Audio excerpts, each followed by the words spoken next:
Hello everyone, my name is Dev and welcome to big line platform. जैसे कि ये हमारा दूसरा सेशन है।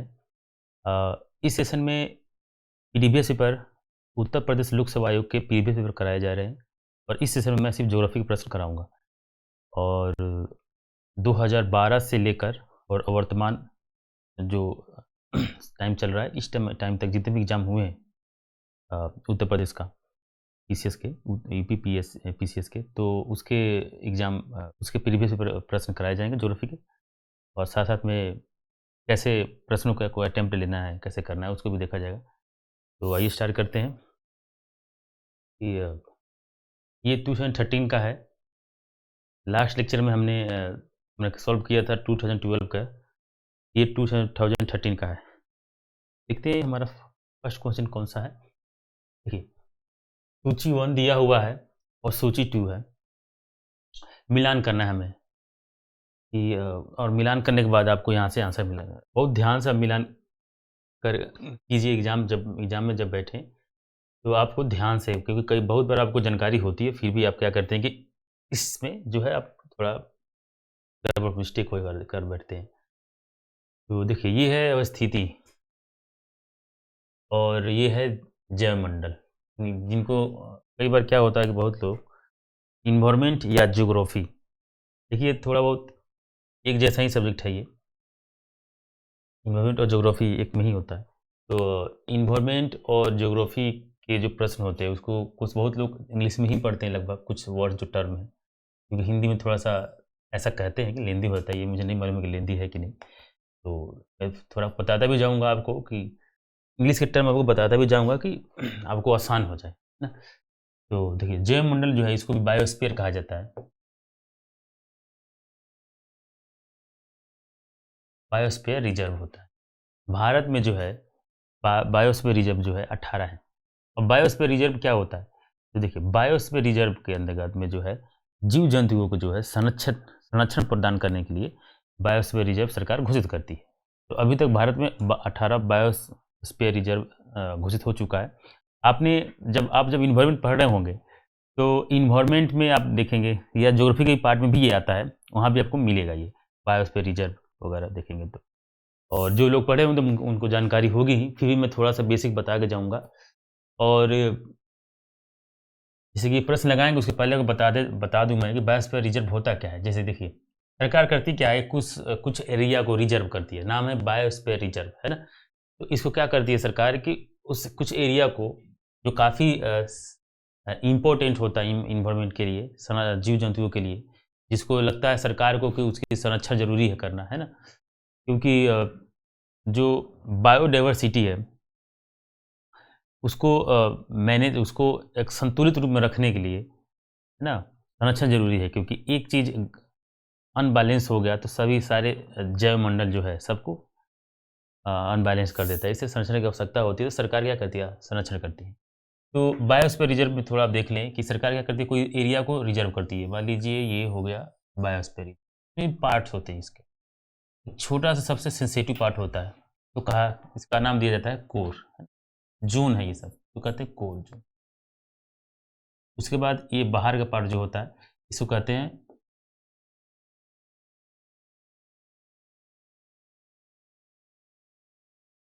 Buffer zone.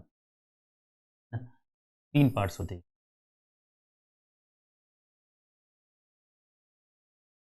ठीक है, कोर जोन जो होता है ना, कोर जोन जो है मतलब सबसे सेंसिटिव एरिया है। इस एरिया में जो है ह्यूमन जो है नहीं जा सकता, पूरी तरह से प्रोहिबिटेड होता है ना। पूरी तरह से पाबंदी होती है कि ह्यूमन इसमें नहीं जाएगा। और उसके बाद के एरिया में जो है उसमें रिसर्च वगैरह के लिए जा सकते हैं, है ना। तो ऐसा एरिया है जो मीडियम एरिया होता है, इस एरिया में जाकर रिसर्च कर सकते हैं। और रिसर्च के अलावा जो कुछ संस्थाएँ जाती हैं, जो कुछ चीज़ों पे पढ़ना लिखना होता है ना, एजुकेशन संबंधित चीज़ें जो रिसर्च होता है, वो कर सकते हैं। इसके अलावा और कोई भी इसमें दखल-अंदाज़ी नहीं कर सकते, और कोई इसके अलावा रिसर्च के अलावा कोई व्यक्ति इसमें नहीं जा सकता इस सेट में।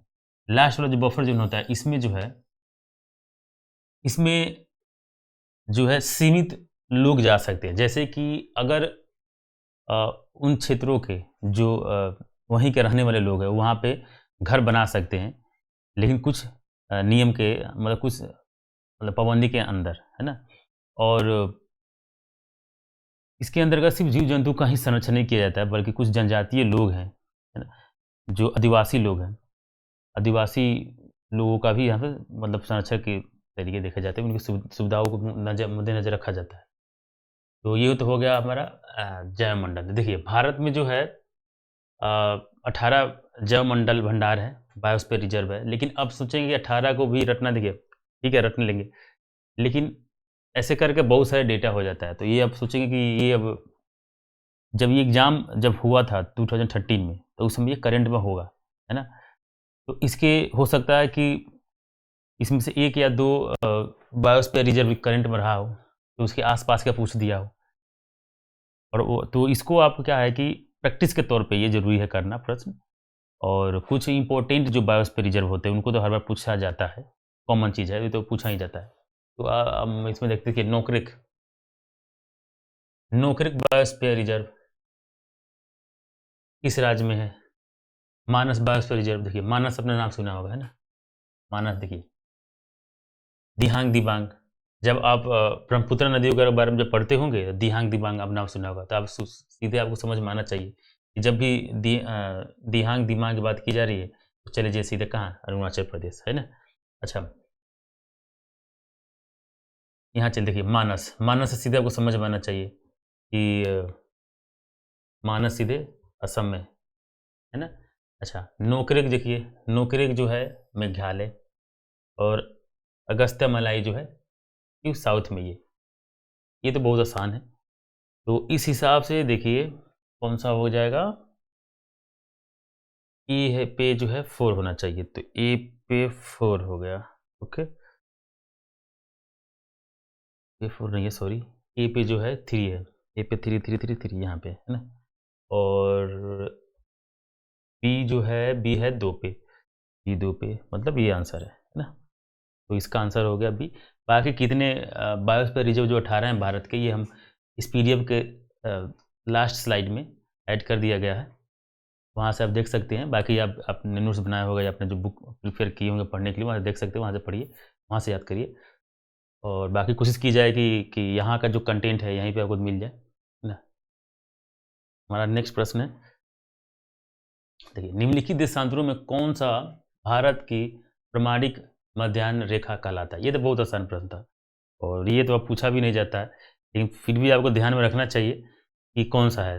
आपने देखा होगा उत्तर प्रदेश का जो मिर्ज़ापुर है ना, मिर्ज़ापुर, आपने तो वेब सीरीज भी देखा होगा आजकल, वेब काफ़ी फेमस वेब सीरीज रही है, सबने देखा होगा। जो नहीं देखा हो कोई बात नहीं, जगह का नाम, जिला का नाम तो सुना ही होगा, मिर्ज़ापुर। तो मिर्ज़ापुर से पास होती है ये, है ना, भारत की। क्यों कि यहीं से तो टाइम, ये इसको टाइम लाइन भी तो कहते हैं भारत का। यहाँ से क्या करते हैं, यहाँ से टाइम जो टाइम भारत का जो टाइम देखा जाता है, हमारे जो घड़ी में जो टाइम सेट किया गया है, ये उसी लाइन के आधार पे सेट किया गया है। तभी तो आपको दिन आपने देखा होगा, देखिए उत्तर प्रदेश से लाइन जाती है, पास होती है। इस देशांतर रेखा, एक देशांतर रेखा है ये, है ना? इस लॉन्गिट्यूड को ध्यान में रखते हुए टाइम ज़ोन का मतलब एक ही टाइम ज़ोन है भारत में, तो टाइम को सेट किया गया है।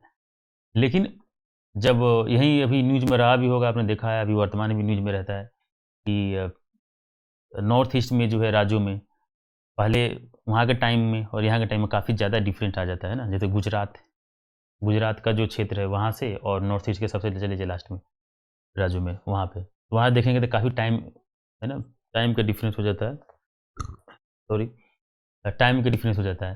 तो इसके लिए सरकार सोचती है कि इसमें कम से कम एक से ज़्यादा टाइम ज़ोन को बनाया जाए भारत के अंदर। ये तो हमने न्यूज़ में पढ़ा हो, इस हिसाब से देख लीजिए, तो आपको तो आंसर मालूम ही होगा। देखिए इसका आंसर कितना है,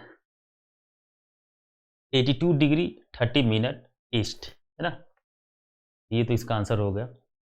कहाँ से गुजरती है ये रेखा? यूपी, उत्तर प्रदेश के मिर्ज़ापुर,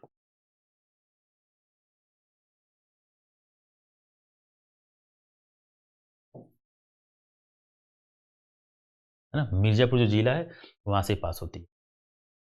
नाउ नेक्स्ट क्वेश्चन, निम्नलिखित में से कौन सुमेलित नहीं है? अच्छा, देखिए ये नाथुला लिपुलेख नाम से वो कुछ महसूस हो रहा है, ये ध्यान आ रहा है क्या है ये, है ना? ये है क्या है? पास है। दर्रा हिंदी में कहते हैं दर्रे, है ना। तो दर्रे एक्चुअली होता क्या है, पास। आपको इंग्लिश हिंदी कम समझ में आता होगा मेरे ख्याल से, इंग्लिश ज़्यादा आसान है। जैसे कि मतलब इसका जो इंग्लिश नेम है, वो मैं इंग्लिश या हिंदी में ऐसा बात नहीं कर रहा हूँ। पास जो होता है आपको समझ में आता होगा। पास जैसे कि मान लीजिए एक ये माउंटेन है, एक ये माउंटेन है ना, ऐसे करके ऐसे है बड़ा माउंटेन, लेकिन इसके बीच से या तो नेचुरल तरीके से या ह्यूमन मेड के द्वारा बीच में ही एक पास रास्ता बना दिया गया ना, इसे कहा जाता है दर्रे या पास। अब इस आधार पे सबके अलग अलग नाम दिए गए हैं।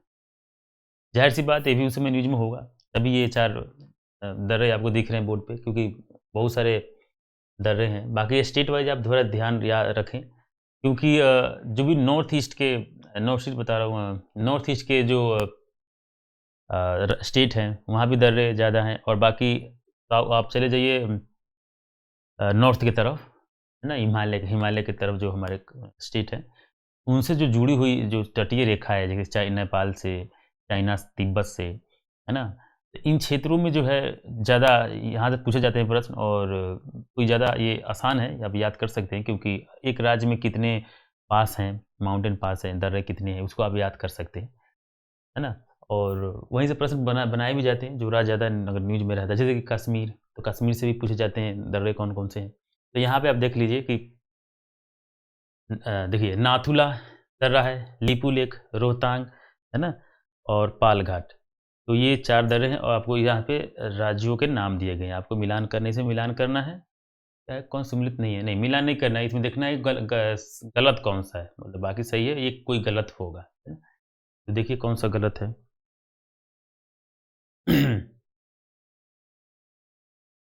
ये पालघाट तो केरल में है, सही है। रोहतांग दर्रा हिमाचल प्रदेश, ये तो बहुत आसान है। लीपू लेक तो हमेशा ये तो न्यूज में ही रहता है, लीपू लेक उत्तराखंड में है। नाथुला भी न्यूज में रहता है, कभी वो बहुत आसान है, लेकिन ये थोड़ा सा आप डाउट देखेंगे, सिक्किम में है ये, ना कि अरुणाचल प्रदेश में है।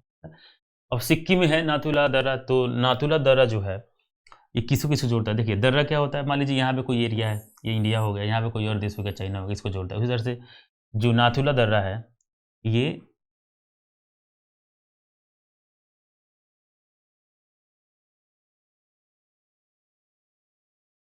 जो है, एक तरफ है इंडिया, मतलब सिक्किम, सिक्किम क्योंकि सिक्किम तो है ही, और दूसरी तरफ ये तिब्बत जो चाइना है ना, तिब्बत को जोड़ता है ये, है ना। ये हमारा तीसरा क्वेश्चन हमने कर लिया, सॉल्व कर लिया। और इसमें जितने भी दर्रे हैं जो आजकल न्यूज में रहते हैं दर्रे, जैसे अभी आजकल न्यूज में कौन कौन से राज्य हैं देख लीजिए आप।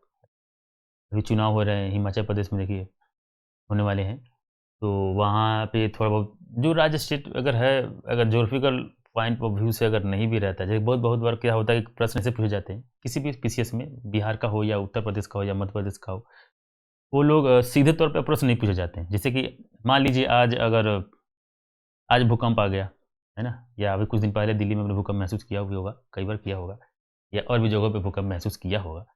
तो ऐसा नहीं है कि सीधे वो भूकंप से ही पूछ लेगा कि हाँ भूकंप क्या होता है, ऐसे सीधे प्रश्न पूछता नहीं है।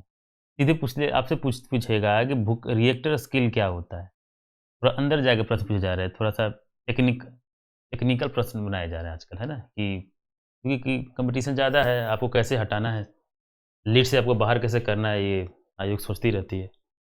तो इसलिए आप करंट को जो है थोड़ा ध्यान से देखें। ठीक है, चौथा प्रश्न है, निम्नलिखित में से कौन भारत के प्राकृतिक बंदरगाह हैं। बंदरगाह आप जानते ही होंगे, बंदर क्या होता है, पोर्ट, है ना। तो प्राकृतिक 2 तरह के होते हैं बंदरगाह, देखिए एक होता है नेचुरल, अरे ऐसा किनारा जहाँ पे पोर्ट जो समुद्री जहाज होते हैं, पोर्ट होते हैं व्यापार वाले या वैसे भी जो भी है, वो वहाँ पे आके के खड़े होते हैं, वहाँ से माल उतारते हैं, फिर माल उस पे पोर्ट पे वो जो पोत है उस पे चढ़ाते भी हैं, जो जहाज है उस पे बड़े बड़े जहाज होते हैं। तो इस तरह से भारत में बहुत सारे बंदरगाह हैं, जैसे कि विशाखापट्टनम है, कोच्चि है ना, कई बहुत सारे। तो उसमें भी कुछ जो है पहले से नेचुरल है, उसके बाद थोड़ा बहुत सरकार ने करोड़ को पहले से ही बने थे वो, फिर अंग्रेजों के टाइम में भी तो, है ना, जब देश में जब देश गुलाम हुआ, उस समय भी तो पानी के रास्ते से तो आए थे। कोई भी यूरोपीय शक्ति जो आई थी भारत में, वो किस रास्ते से, समुद्री रास्ते से आए थे, है ना? तो उस समय तो हुआ होगा ही। तो उसमें नेचुरल जो है, कुछ नेचुरल बंदरगाह होते हैं और कुछ जो है ह्यूमन मेड है, मतलब आर्टिफिशियल है। तो आपको इसमें बताना है कि इसमें नेचुरल बंदरगाह कौन-सा है, प्राकृतिक बंदरगाह कौन-सा है, आपको इसमें बताना है ना? देखिए, चेन्नई है, कोच्चि है, विशाखापट्टनम, तूतीकोरिन, ये इसमें कोच्चि और विशाखापट्टनम। विशाखापट्टनम तो कई बहुत न्यूज़ में रहता है हमेशा, मूवी बनी हुई है इस पे कई बार कि कोई मूवी होगा, मुझे तो याद नहीं है। आपने देखा होगा कि पाकिस्तान का एम होता है कि उसको विशाखापट्टनम में जाके वहाँ पे एक आईएनएस विक्रांत जो हमारा था विशाखापट्टनम, मतलब सिर्फ के लिए बे ऑफ बंगाल में रहता था उस टाइम, तो उसको मतलब डुबाने का प्लान बनाया था। एक मूवी था कोई, शायद मुझे याद नहीं है, आपको याद होगा। तो विशाखापट्टनम ऐसे हमेशा न्यूज़ में रहता ही है, वो काफ़ी बड़ा मतलब ये बंदरगाह है जहाँ पे बड़े-बड़े पोत खड़े होने की व्यवस्था है। तो इसमें 2 और 4, इसमें आंसर कौन-सा हो जाएगा? 1, 2, 2, 3, 2, 4, इसका आंसर हो जाएगा डी, है ना? देखते हैं नेक्स्ट क्वेश्चन। नेक्स्ट क्वेश्चन है, निम्नलिखित नदियों में से किस का उद्गम भारत में नहीं है? इसमें है, देखिए ऑप्शन कौन सा दिए हैं, सतलज, रावी, चेनाब, ब्यास। आपको याद होना चाहिए, इंडस बहुत आसान है। आपने जो भी नॉर्थ में जो नदियों के नाम अपने, ये तो बहुत आसान है याद करना, जैसे कि इंडस है, गंगा है और ब्रह्मपुत्र है। मेन तो 3 नदियाँ हैं हमारे यहाँ नॉर्थ में, है ना? नॉर्थ इंडिया में। और साउथ में बहुत सारी नदियाँ, जैसे सरस्वती है, कृष्णा है, गोदावरी, ये सब नदियाँ हैं इधर। तो उसको आप पढ़ेंगे, जब नदियाँ आपने पढ़ा होगा तो आपको ध्यान आएगा, लेकिन उस हिसाब से तो बहुत आसान है। जैसे कि पहले देखते हैं, देखिए इंडस, सिंधु, है ना?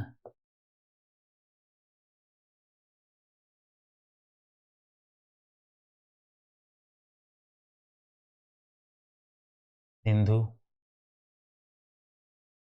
फिर आता है झेलम,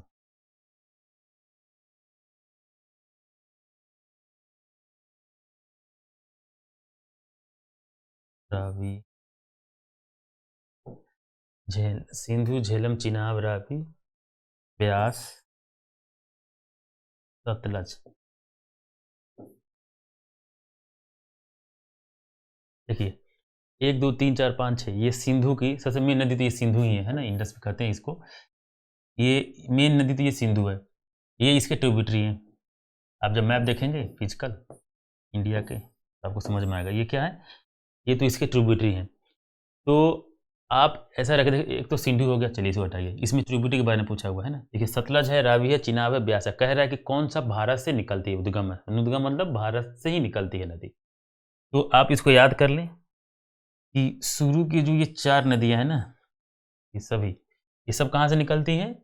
ये निकलती हैं भारत से। नीचे की जो एक नदी है ना, सतलज, ये निकलती है तिब्बत से, है ना? भारत से नहीं। इसका आंसर कौन सा हो जाएगा? सतलज। इसका आंसर सतलज हो जाएगा। चलते हैं हम अपने अगले प्रश्न की तरफ। देखिए इसमें 2 तरफ सूचियाँ दी हुई है, एक उद्योग है और ये उद्योग जो दिया हुआ, जैसे कागज़ उद्योग है, सीमेंट उद्योग है, कहाँ पे है, किस स्थान पे है? ज़्यादा मतलब ज़्यादा फेमस है, देखिए इसमें है, ठीक है। अब देखिए इसमें कागज़, एक तरफ है अम्बाला, मुकुल, भिलाई, टीटागढ़, लखेरी, है ना? तो आपको इसमें देखना है कि कौन-सा मिलान करना है आपको। ये मिलान, जब मिलान वाले प्रश्न आए, आप पहले आराम से मिलान कर लें, है ना? नहीं तो कन्फ्यूज़न हो जाता है। जब यहाँ पे ऐसे आप सोच लीजिए कि इसका होता है, फिर गड़बड़ हो जाता है। तो आपको अगर याद है तो मिलान कर लें, नहीं तो अगर नहीं याद है तब देखें कि अच्छा, मान लीजिए किसी को कोई इसमें से एक याद है ना? तरीका बता रहा हूँ कैसे अटेम्प्ट लेना है प्रश्नों का। तो मान लीजिए अगर मुझे एक याद है इसमें से, या किसी को भी एक याद है या 2 याद है, तो पहले एक से मिलाइए। कई बार एक ही एक अगर याद है तो बहुत सारे ऑप्शन में कॉमन होता है। तो ये जो क्वेश्चन होता है थोड़ा लेंदी हो जाता है। लेकिन अगर फिर भी आप ट्राई करना, आप हर प्रश्न को ट्राई करके आएँगे एग्ज़ाम में। मान लीजिए कागज़ उद्योग जो है ना? तो अगर मुझे याद है कि चलो आजकल लोहा और इस्पात आपको बहुत याद रहता होगा, लोहा इस्पात काफ़ी इम्पोर्टेंट चीज़ है आज के टाइम में, या सीमेंट भी, लेकिन लोहा इस्पात हमेशा ध्यान में रहता है, जैसे कि ये हमेशा याद रहता है, भिलाई।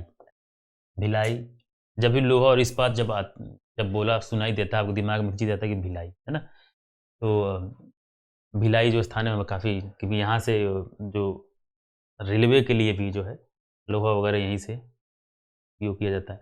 तो लोहा लोहा और इस्पात भिलाई, तो एक मिनट चेक करते हैं। सी जो है उस पे 2 होना चाहिए, 2 है। देखिए आंसर तो यहीं से आ गया, है ना? ये हो गया आंसर हमारा। क्यों? क्योंकि देखिए 2 बाकी 2 किसी में है ही नहीं। लेकिन फिर भी मान लीजिए 2 किसी कॉमन में होता भी तो बाकी आप क्या करेंगे, पहले मिलान कर लें, है ना? जैसे कि कागज़ हो गया, कागज़ का हो गया ईटागढ़, ये याद रखें। हाँ, सीमेंट जो है खैरी, ऐसे मिलाएँ, बाकी वैसे मिला के और फिर उसका निकालें, जिसको नहीं याद है बाकी वैसे ही करें। ओके, चलते हैं। नेक्स्ट प्रश्न है, देखिए कथन दिया हुआ, देखिए ये थोड़े नए तरह के प्रश्न पूछे जा रहे हैं। ये तो पहले के प्रश्न है तो काफ़ी ज़्यादा फैक्ट है। अब उत्तर प्रदेश लोकसभा आयोग में चेंजिंग देखा जा रहा है, काफ़ी प्रश्नों के लेवल बढ़ रहे हैं, जैसे कॉन्सेप्ट से ज़्यादा प्रश्न पूछे जाते हैं। फैक्ट अब पूछे जाते हैं लेकिन उतने नहीं पूछे जाते जितने पहले पूछे जाते थे, है ना? तो आप फैक्ट तो याद करते हो तो ठीक है, लेकिन साथ-साथ में कॉन्सेप्ट भी क्लियर करते चलें, समझते चलें, है ना? तो देखिए इसमें क्या है कि इसमें इस तरह का प्रश्न जो है थोड़ा आपको ध्यान से करना होता है। 2 चीज़ें इसमें देखनी होती है इस तरह के प्रश्नों में। एक तो स्टेटमेंट जो है आपको उसमें देखना है कि स्टेटमेंट सही है कि गलत है।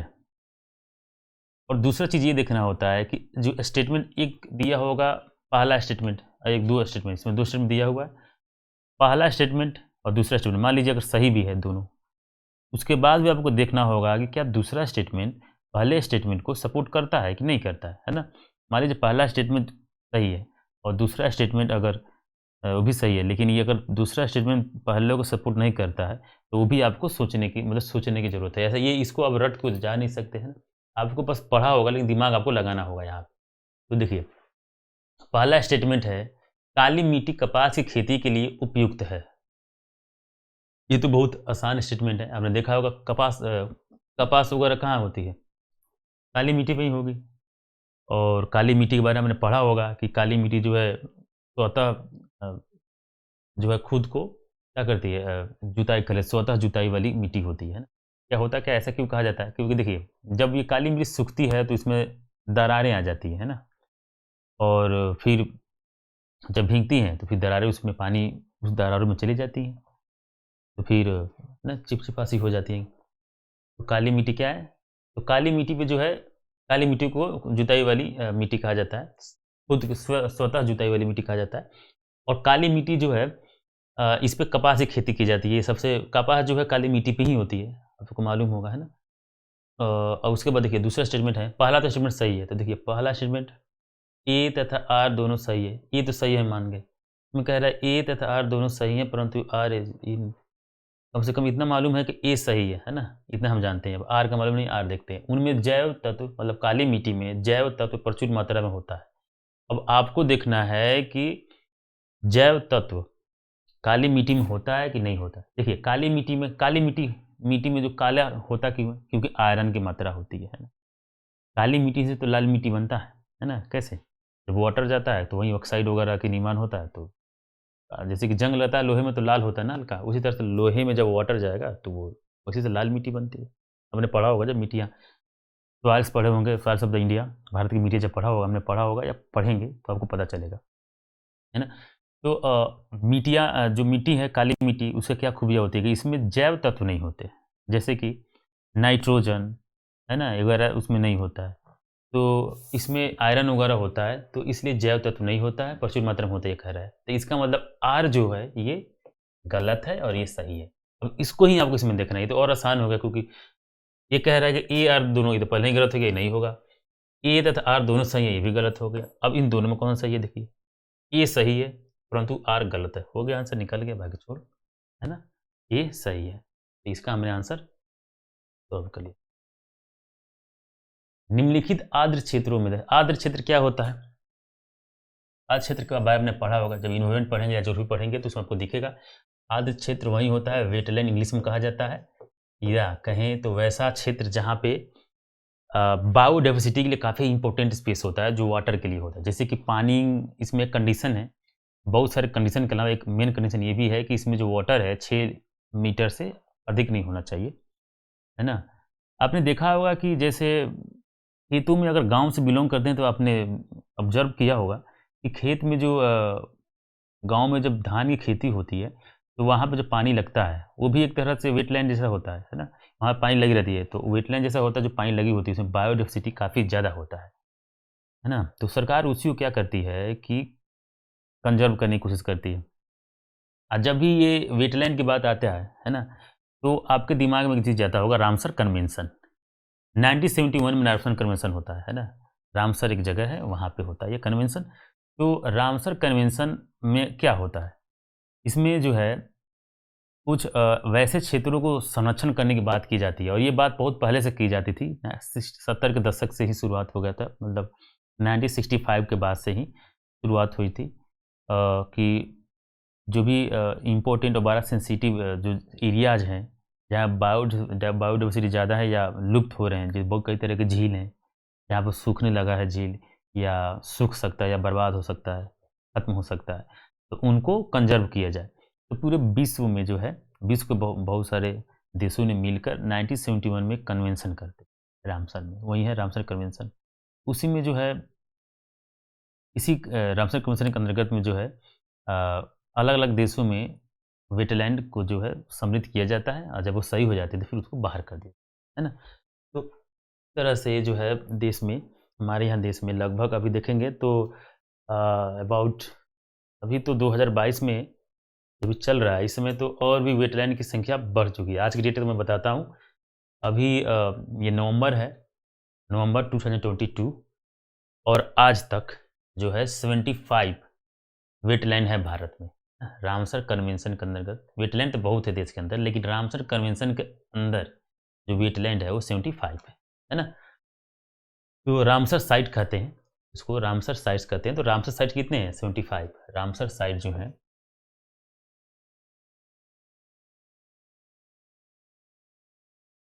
रामसर साइट जो है वो कितने हैं? 75। मैं डेट लिख देता हूँ, नवंबर 2022 तक बता रहा हूँ मैं, है ना? इसके बाद हो सकता है कि और बढ़ जाए, क्योंकि अभी 25 या 28 बढ़ गए हैं इस बार 2022 में अभी तक, क्योंकि इसके पहले 54-55 था के आसपास था, अभी लगभग 22 वगैरह बढ़ गए हैं ना सीधे। तो 25 रामसर साइट है। बैक टू प्रश्न, हमारे अपने प्रश्न पे आते हैं सीधे। तो चिल्का झील है, पूछ रहा है कि इसमें से आर्द्र क्षेत्र है कौन कौन सा? रामसर अच्छा, जिनको देखिए वेटलैंड तो सभी हैं, ये सब पूरा पूरा क्या है? आर्द्र क्षेत्र है, लेकिन इसमें जो है रामसर का दर्जा किसको प्राप्त है, मतलब रामसर साइट है कौन? देखिए, चिल्का झील भी है, केवला देवी है, लोकटक भी है, और वुलर झील भी है ना? तो ये सभी जो है के अंतर्गत है, आंसर है डी, आंसर हो गया डी। नाउ नेक्स्ट क्वेश्चन, देखिए इसमें दिया है सूची 1 सूची 2 कीजिए, और सूचियों के नीचे दिएगा, अच्छा ठीक है, मिलान करना है आपको और बताना है कि कौन सा सही है। देखिए,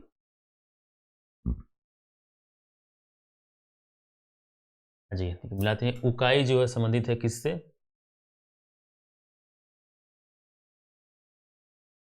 गुजरात। हाँ, अब देखिए उस समय जो ये फैक्ट है कुछ, अब इसको समय करंट में होगा तो पूछा गया है, तो मैं इसका आंसर सीधा आपको बता देता हूँ। उकाई जो है गुजरात, और पतरातू ये जो है आपका जाएगा झारखंड में, और पेंच जो है जाएगा इसमें, ये जाएगा इसमें। तो एक का टू, टू यहाँ पे है, बी का 1, आंसर ये हो गया। तो खास इंपॉर्टेंट प्रश्न नहीं है ये, फिर भी एक तरह से पैटर्न देखिए, मिलान करने वाले प्रश्न ज़्यादा पूछे जाते हैं यहाँ, क्योंकि इसमें एक प्रश्न के अंदर में डेटा ज़्यादा पूछ लिया जाता है ना। ये अगर सिर्फ एक अगर रामसर साइट पूछ लेता है, या एक कोई चीज़ पूछ लेता है, तो फिर डेटा तो इसमें क्या होता है, आयोग को मौका मिल जाता है ज़्यादा डेटा पूछने। नेक्स्ट है उद्योग है केंद्र, इसमें मिलान करना है, क्या करना है? सम्मिलित करना है आपको, है ना? इसमें मिला के देखना है कि एल्युमिनियम का उद्योग जो है, तंबाकू उद्योग, जस्ता का उद्योग और जूट का उद्योग, 4 तरह का उद्योग को दिया हुआ है और इसका केंद्र है, मतलब सबसे ज़्यादा कहाँ पे इसका केंद्र के रूप में किस एरिया को जाना जाता है। तो इसमें चलिए शुरुआत करते हैं। एल्युमिनियम उद्योग जो है कौन से हैं, है ना? तो देखिए एल्युमिनियम उद्योग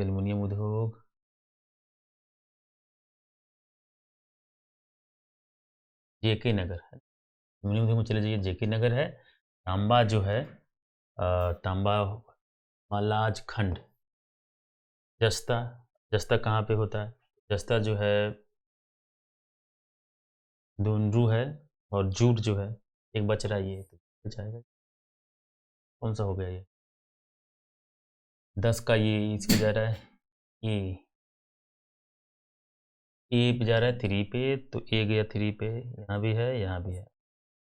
तांबा जो है 1, जस्ता 2, ये हो गया आंसर। इसका आंसर हो गया बी। नेक्स्ट है बेतार संचार। देखिए बेतार संचार मतलब थोड़ा हिंदी इस तरह का है। तो बेतार मतलब बिना तार के संचार, जैसे कि आपका मोबाइल फ़ोन, इसके अलावा वायरलेस फ़ोन, है ना? कई तरह की चीज़ें आपने आजकल यूज़ कर रहे होंगे, तो बेतार संचार। पृथ्वी की सतह को निम्नांकित द्वारा परिवर्तित किया जाता है। देखिए इसमें थोड़ा-सा कॉन्सेप्ट है। आपने जो लेयर्स ऑफ द अर्थ मतलब atmosphere layers एटमॉस्फेयर्स layer of the earth, है ना? पृथ्वी के जो एटमॉस्फेयर है उसके कितने लेयर हैं, आपको जानकारी होगी। जिनको नहीं जानकारी है मैं वो बता देता हूँ। देखिए सबसे पहला जो लेयर होता है, मान लीजिए पृथ्वी है, ये हमारा पृथ्वी है और इससे जो पहला लेयर होता है लगभग 40-50 किलोमीटर के बीच में, तो इसको कहा जाता है ट्रोपोस्फियर। ट्रोपोस्फियर मतलब क्षुभ मंडल कहते हैं, है ना? देखिए इसमें क्षुभ मंडल दिया भी होगा, तो ट्रोपोस्फियर। दूसरा होता है स्ट्रेटोस्फियर, स्ट्रेटोस्फियर जो कहते हैं समताप मंडल हिंदी में, ठीक। तीसरा है हमारा मेजोस्फियर, तो क्या कहते हैं मध्य मंडल कहा जाता है। ओके। चौथा आता है आयनोस्फीयर या आयन मंडल कहते हैं ना।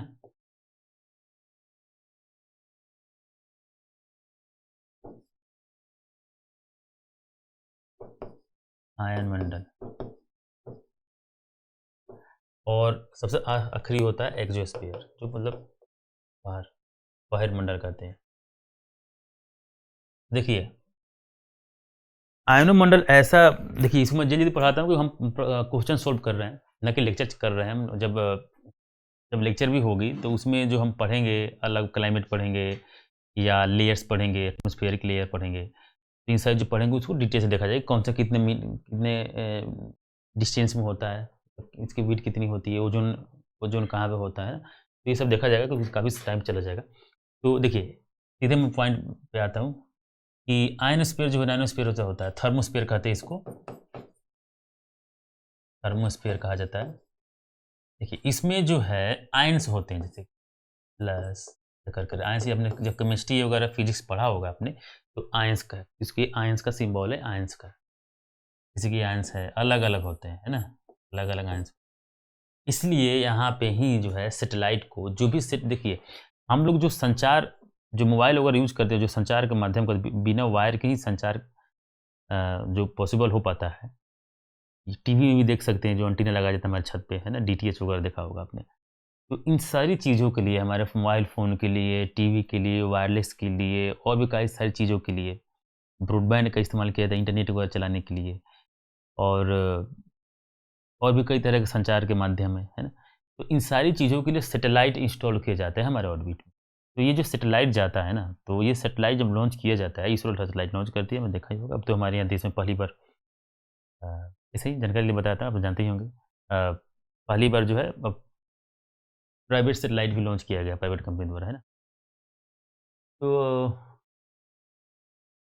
जो आयन्स था क्या था मैं थर्मोस्फीयर जो है, तो थर्मोस्फीयर में आयन्स होते हैं और जो जो सैटेलाइट लॉन्च किए जाते हैं ना कम्युनिकेशन के लिए, वो इसी मंडल मंडल में इंस्टॉल किए जाते हैं। तो हमारा इसका आंसर मिल गया, आपने देखा होगा यहीं से परावर्तित किया जाता है। कहाँ से किया जाता है? तो आयन मंडल से या थर्मोस्फीयर। आयन मंडल, थर्मोस्फीयर क्यों कहा जाता है भाई? तो नाम से ही पता चला कि जब आयन है तो यहाँ पे टेम्परेचर बढ़ता होगा, तो इसलिए इस हिसाब से थर्मोस्फीयर कहा जाता है। तो इसको थर्मोस्फीयर का, चलिए जल्दी करते हैं। नेक्स्ट प्रश्न है, सूची 1 और 2 दिया हुआ है। ये कोयला का क्षेत्र है और ये देश है ना? तो देखिए एक तो यूक्रेन है, आजकल न्यूज़ में है ही, है ना? हम देख ही रहे होंगे। एक तो यूक्रेन है और यूके है, रूस है। रूस भी यही है देखिए। अभी तो जर्मनी है और यूके है। चलिए देखते हैं कि कौन सा देश में जो है सबसे ज़्यादा है क्षेत्र है ना? ऐसा मिलाना है, मतलब किस देश में ज़्यादा ये चीज़ें मिल रही है, मतलब ये देश है। ये गलत हो गया कुछ, गलत। देखिए ये हुआ क्या है कि ये जो कोयला क्षेत्र, ये पीडीएफ में टिप्पणी में कुछ गड़बड़ हुआ है, सही कर देता हूँ। ये देश है,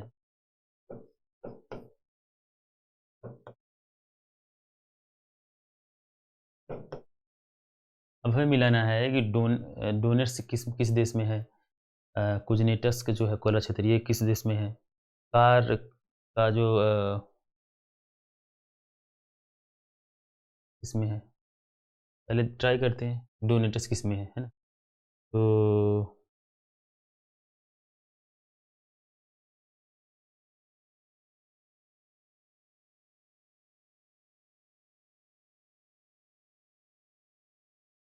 जर्मनी में जो है, जो ये यूक्रेन का पार्ट्स है। न्यूज़ में देखा होगा कुछ इसमें मिसमैच हो गया है, इसलिए थोड़ा कन्फ्यूजन हो रहा है। बाकी मैं ऐसे ही बता देता हूँ, इसमें मिला लीजिएगा कौन सा हो रहा है। देखिए डोनेट्स जो है ये यूक्रेन में है। आजकल ये जगह न्यूज़ में भी था, क्योंकि अपने यूक्रेन वगैरह बारे में कई साल से, कई पूरे 1 साल 1 साल तो हो ही गया देखते हुए, है। तो डोनेट्स जो है यूक्रेन में है ये। और उसके बाद मुझे लगता है ये आंसर होना चाहिए, खा लीजिएगा। बाकी फिर जो है कुजनेटस्क जो है, ये चले जाइए, ये है रूस में। उसके बाद ये है 2 में लगा दी, 2 में लगाइए, ये 4 में। आंसर बी हो जाएगा। नेक्स्ट है, इस देश में उसके भौगोलिक क्षेत्र का उच्चतम प्रतिशत वन आच्छादित है। अच्छा, अभी जो है मतलब विश्व में किस देश में 2 तरह की चीज़ें यहाँ पे आती है। हमारे यहाँ जो फॉरेस्ट रिपोर्ट भी आता है, 2 साल में एक बार जो फॉरेस्ट रिपोर्ट जारी की जाती है, आपने पढ़ा होगा। तो उसमें भी 2 चीज़ें निकल देखे जाते हैं, है ना? क्या देखा जाता है? एक तो आप ध्यान देंगे कि किस क्षेत्र में सबसे ज़्यादा, मतलब भारत में किस राज्य में, किस स्टेट में सबसे ज़्यादा वन क्षेत्र है, ओके, फॉरेस्ट एरिया है। और ये भी देखेंगे कि किस स्टेट में उसके क्षेत्रफल के अनुसार, मतलब उसका जितना एरिया उस स्टेट में, उसमें क्षेत्रफल के आधार पर अधिक वन क्षेत्र है ना?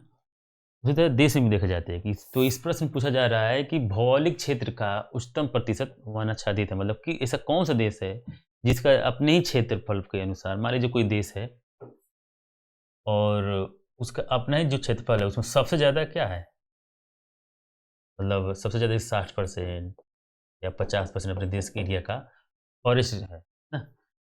तो इस हिसाब से देखिए, चीन तो बड़ा देश है। वैसे अगर आपने याद रखा होगा, शुरू से अगर फॉलो करते होंगे तो आपको मालूम होगा इसका आंसर डी है। लेकिन फिर भी जिनको मालूम नहीं है तो फिर खुद ध्यान दे सकता है कि चीन जो है, भारत है, बड़े देश हैं।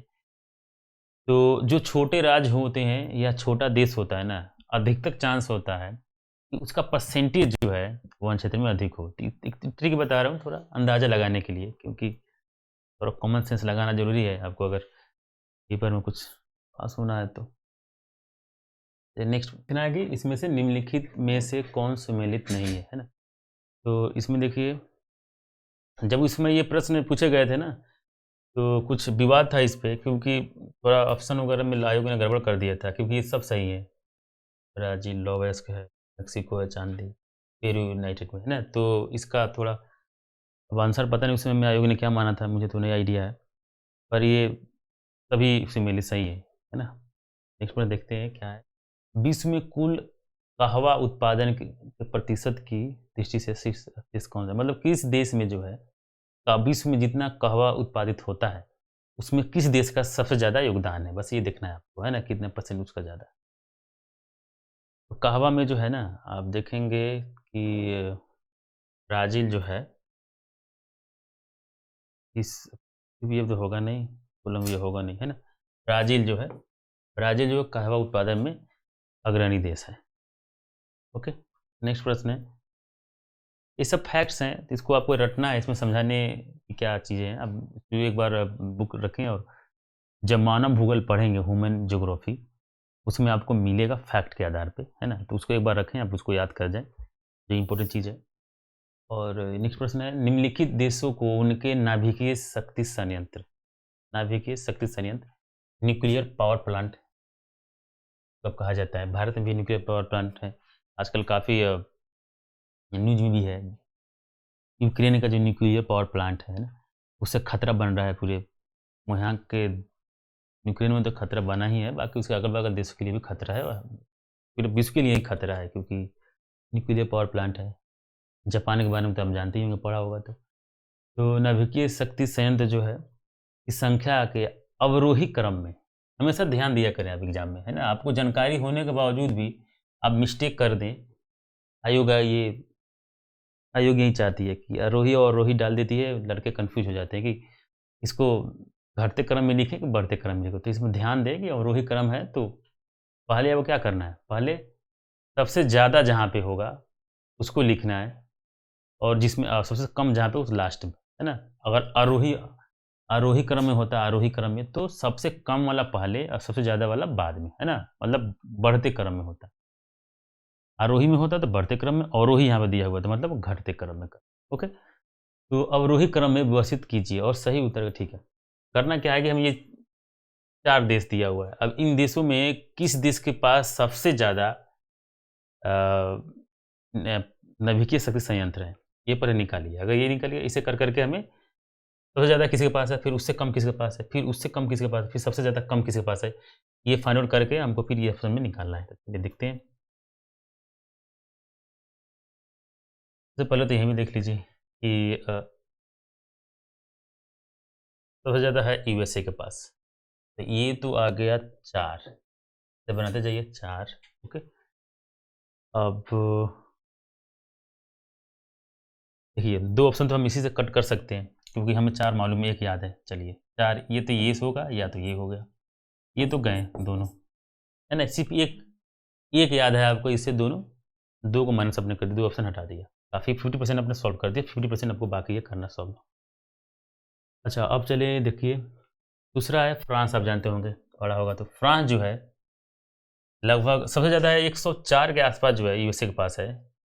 नाभिकीय मतलब डेटा के हिसाब से जो हम लोगों ने पढ़ा है, जहाँ से बुक से पढ़ा है अभी, है ना? वर्तमान तक 104 ही है न्यूक्लियर पावर प्लांट अभी के पास। उसके बाद फ्रांस के पास है 55 या 58 के आस-पास। आप बस इतना ध्यान रखिए कि किसके पास ज़्यादा है, किसके पास अधिक है कम है ना? एक सीरीज़ में इसको याद कर लें, बाकी उसको किसके पास 105 है या 10 है, ये आपको याद करने की आवश्यकता नहीं है, क्योंकि याद हो भी नहीं सकता। ये छोटे-छोटे डेटा कैसे याद करोगे? तो दूसरा पे आ जाएगा, तो यहाँ पे आ जाएगा 1, मतलब फ्रांस है। फिर उसके बाद आता है जापान। देखिए जापान छोटा-सा देश है, लेकिन इसके 3 पे आता है। यहाँ पे आ जाएगा जापान। 4, 1, 2, बाकी जो रूस बचा तो लास्ट में है ही। तो 4, 1, 2, 3, आंसर कौन-सा हो गया? सी, है ना? तो नेक्स्ट प्रश्न है, सूची 1 दिया हुआ, सूची 2 दिया हुआ, मतलब नदी दी हुई है और बाँध दिया हुआ, मतलब किस नदी पे कौन से बाँध हैं, है ना? तो ये आपको निकालना है। तो चलिए, ये तो उस समय करंट में पूछा होगा तो इसलिए दिया हुआ है, बाकी तो जो करंट में नदियाँ होंगी, जो बाँध होगा उसको आप याद रखेंगे। प्रैक्टिस के तौर पे इसको देख लेते हैं। तो अस्वान जो है, नदी है, इस पे कौन-सा बाँध बना हुआ है? देखिए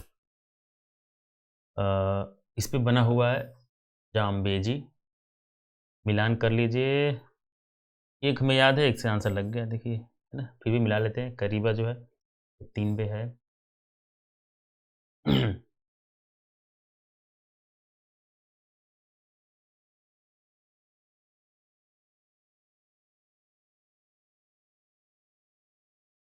ये देखिए उल्टा हो, ये नदी नहीं है, ये है बाँध।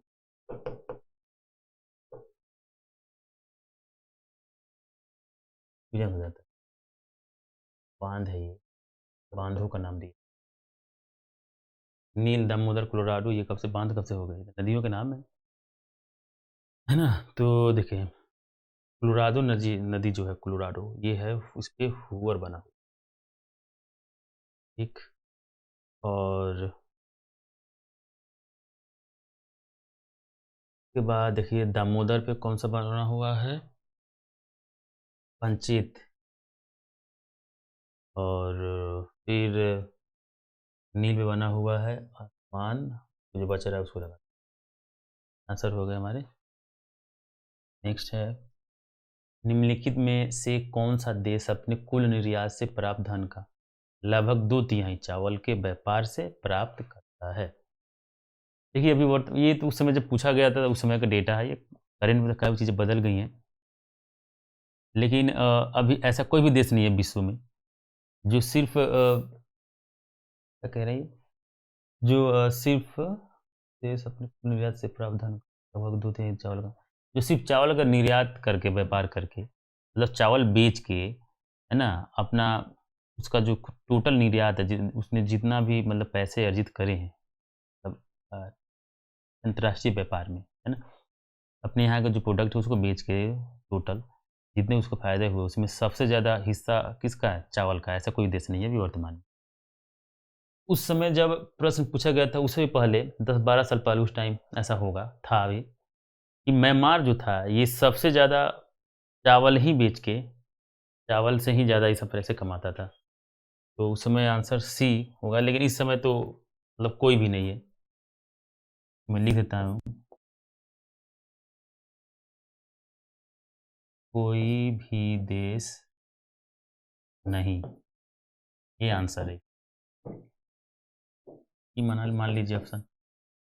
बिहार में तो आता ही है बीपीएससी में ई ऑप्शन। चलिए नेक्स्ट है, एक निश्चित आकृति में व्यवस्थित तराओं का समूह जो कहलाता है। अच्छा देखिए ये तो बहुत बेसिक क्वेश्चन है ये, 6th स्टैंडर्ड का प्रश्न है। अगर पढ़ा एक बार भी देखा होगा बुक तो आपको समझ में आ जाएगा कि तारों का जो समूह होता है, जैसे कि सन क्या है? तारा है। उसी तरह से बहुत सारे तारों का जो समूह है उसे क्या कहते हैं? सीधा ये कंस्टलेशन कहा जाता है। हिंदी में क्या कहते हैं? हिंदी में कहते हैं इसको नक्षत्र, है ना? नक्षत्र मंडल कहते हैं। आंसर हो गया। जैसे कि हम लोग किस उसमें रहते हैं, है ना? तो बिग दीपर में रहते हैं हम लोग, हैं? इसका नाम है उषा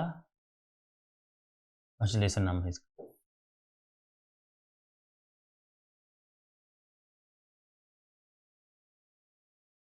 इस कंस्टलेशन में हम लोग हैं, हमारा सौरमंडल है। तो ये आपको समझ में आ गया होगा ताराओं का समूह क्या कहते हैं? नक्षत्र। नेक्स्ट है भारत, ये देखिए इतना ही है। 2013 में इतना ही 16-17 प्रश्न पूछे गए थे एग्जाम में, है ना? ज्योग्राफी और इन्वायरमेंट से जो संबंधित है, ज्योग्राफी और इन्वायरमेंट से जो संबंधित है प्रश्न, तो इतने थे। बाकी इस स्लाइड में हम देख रहे होंगे कि जो आपको मैंने जो पहला प्रश्न जो पढ़ कराया था, बायोस्फीयर रिजर्व जो है भारत में कितने 18 हैं, तो उसके डेटा दिया हुआ है। आपको जो पीडीएफ मिलेगा उसमें मिल जाएगा आपको पढ़ने के लिए, बाकी आप बुक से ही पढ़ें। और यहाँ भी जो आपको जो डेटा दिया जाता है वो पूरा मैं इसमें पूरा लेटेस्ट जो अभी अभी तक का जो चीज़ें संशोधन करके जो आया है उसको मैं इसमें दिया हूँ, कि आपको और मदद मिल सके जब आप इसको रिवीजन करें तो उसी समय आपको आंसर मिल जाए। तो ये हो गया हमारा 2013 के लिए। बाकी नेक्स्ट लेक्चर में मिलते हैं 2014 के लिए, उसके प्रश्न कराए जाएंगे। आज के लिए इतना ही। Thank you.